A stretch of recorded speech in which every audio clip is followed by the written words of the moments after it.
Ya, selamat pagi semuanya.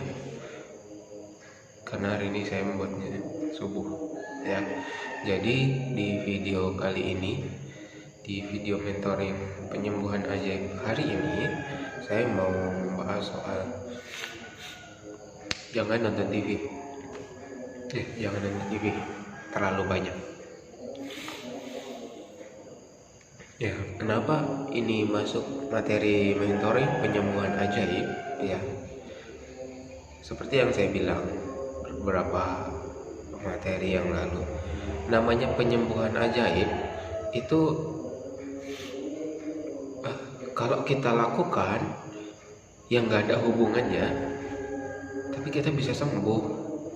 Nonton TV kan sebenarnya kayak nggak ada hubungannya loh, ya nggak? Kita menganggap suatu ajaib itu karena nggak ada hubungannya tapi terjadi. Nah sekarang di mentoring ini ya teman-teman coba lihat, teman-teman coba perhatikan kegiatannya teman-teman sendiri di beberapa waktu lalu. Apakah sering nonton TV? Jadi kenapa nonton TV ini saya masukkan ya? Karena nonton TV ini adalah hal-hal yang sebenarnya menurut saya itu kurang bermanfaat. Nonton TV itu boleh, sebenarnya sih boleh, cuma kadang orang nonton TV ini berlebihan.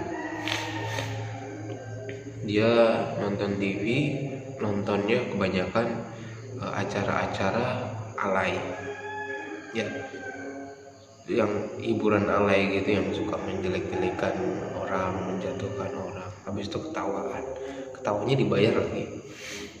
Ada juga yang sinetron itu kan kebanyakan nggak jelas gitu. Nah ceritanya dibuat sampai orang itu hafal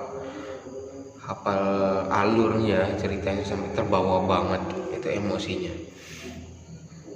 Artinya orang ini kena banget sama emosinya orang ini kena banget sama yang ditontonnya itu. Akhirnya apa? Alur cerita yang dia tonton itu nanti masuk ke pikirannya. Secara nggak sadar masuk ke pikiran bawah sadarnya. Akhirnya apa? Kalau dia nonton cerita tentang perselingkuhan, suatu saat nanti dia atau siapa nanti bakalan menjalani hidup yang namanya perselingkuhan itu juga. Ya begitu. Dan ini bukan hal yang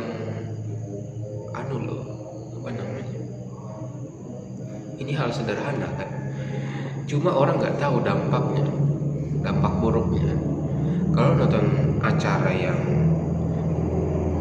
dramanya terlalu over, apalagi isi ceritanya itu yang tidak baik dan masuk ke dalam pikiran bawah sadar dan jadi program dalam diri kita, maka suatu saat di masa yang akan datang bisa jadi kita akan menjalani seperti yang kita tonton gitu. Itu kalau nonton sinetron. Kalau nonton hiburan alay, ya frekuensi kita bisa turun kayak gitu. Kita mungkin bisa ketawa kalau jokesnya itu, candaannya, pernah nggak bedain orang yang ketawanya ada orang-orang bercanda begini dan tipe yang begini. Yang tipe yang seperti kalau teman-teman tahu yang Dono Kasino Indro, ya candaannya kan jelas beda sama yang acara-acara alay di TV itu yang sekarang sering muncul nih. Candaannya pasti beda, jelas beda jauh. Ya, jadi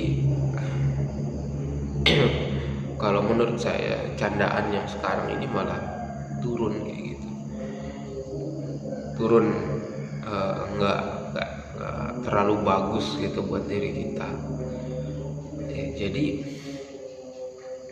Jadi kalau misalkan turunnya candaan, akhirnya kita ikut-ikut juga, apalagi anak-anak kita. Perhatikan anak-anak kita ya, kalau terlalu banyak nonton yang nggak baik, bisa jadi nanti dia ngikutin kata-kata yang nggak bagus juga dari apa yang dia tonton di TV. Akhirnya apa? Akhirnya nanti jadi bicara yang kurang bagus, ya nggak? Selain daripada jalan cerita di dalam pikiran bawah sadarnya ikut berubah. Itu lantas hubungannya bagaimana dengan penyakit?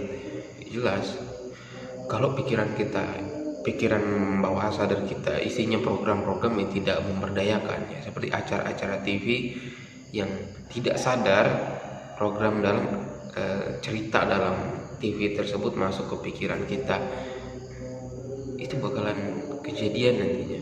Kalau sudah kejadian, misalkan di ceritanya itu ada informasi misalkan begini, ternyata ada orang situ mudah marah-marah, habis itu nggak lama orangnya sakit. Nah, habis itu kita ikut-ikut juga ceritanya, itu kita ikut juga marah-marah, habis itu sakit juga. Kurang lebih seperti itu nanti bakalan jalan cerita kita. Makanya kalau bisa kita menghindari acara-acara TV yang tidak bermanfaat. Kalau denger ceramah oke lah, mungkin dengar hiburan sekali mungkin oke, cuma hiburannya dipilih-pilih. Nonton HP juga sama, jangan cuma nonton TV. Tidak cuma di TV tapi di HP juga, kayak gitu. Ya, saya sudah lama nggak nonton TV dan juga jarang juga nonton di HP, kecuali ada beberapa tayangan yang memang saya tonton kayak gitu. Misalkan juga program horor. Orang anak kecil, kalau dia itu nggak ditakut-takutin tuh dia nggak bakalan takut keluar. Sayangnya karena dia nonton sesuatu yang film horor, terus dari orang tuanya dia ditakut-takutin, akhirnya apa? Akhirnya kalau keluar rumah malam-malam dia juga takut.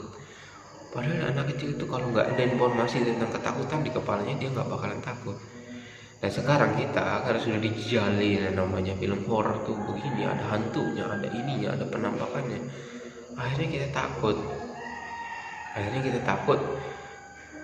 Ya, jadi informasi dalam kepala kita, kalau misalnya kita keluar malam-malam, kemungkinan bisa kita melihat penampakan ini, penampakan itu. Ya itu karena informasi dalam kepala kita, ya kan? Akhirnya apa?